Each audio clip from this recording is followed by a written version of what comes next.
Let's get more now on President Obama's comments. Joining us live from Washington, D.C. is Nihad Awad. He's the Executive Director and co-founder of the Council on American-Islamic Relations. Thanks for being with us on the programme. What did you make of the fact that President Obama today reiterated his stance that he will not use the term radical Islam or radical Islamist? It's a timely speech, and I and the Muslim community appreciate and welcome the fact that President Obama was so clear and so forceful in his principled defense of American values and the American Muslim community as a growing minority in this great nation. He is telling Donald Trump and others that the use of this word is ill-devised. It is not a military strategy to use an insult to the 1.7 billion people, and there is no such thing as so-called radical Islam. Islam is one, the faith of 1.7 billion people. They love it, they live it. America protects this religious freedom, and that's why America is great, is a pluralistic nation, and the founding principles of America is religious freedom, irrespective of that religion. So for Donald Trump to insist on using the word radical Islam, it shows that he does not have a clarity on who the enemy is.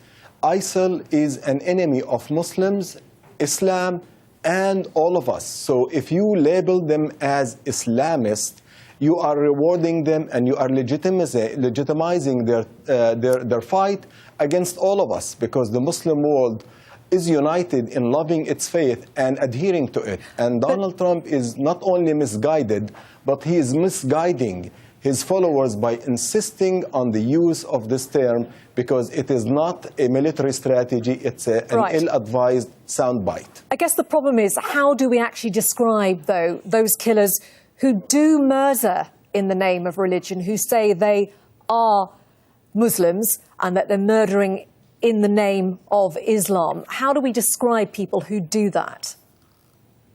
You said it, you answered. They are killers. The dictionary is not short of terminology to describe killers and murderers. These are the words. If they claim to be Muslim, we understand better that Islam protects the sanctity of human life.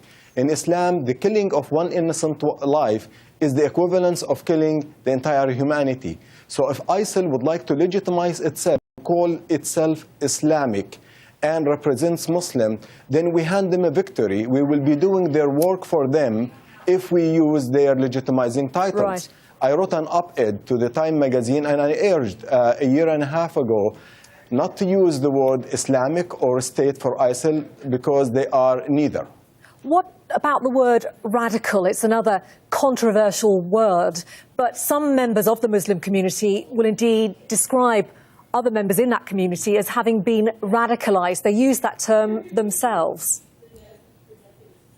Extremists exist in every faith tradition, in every political persuasion, in Christianity, in Judaism, in Islam, everywhere. And the Quran and the Prophet, peace be upon him, warned against extremism. We are described in the Quran as an ummatan wasata, a nation of moderation. We are the middle way. So if anyone who veers away and diverts from the mainstream thinking and way of life that upholds laws and protects the human life, they are deviating, and we should not, if they claim to represent the faith, we should not reward them when we know better. Really good to get your thoughts on this controversial issue. Nihad Awad joining us live there from Washington, D.C. Thanks so much.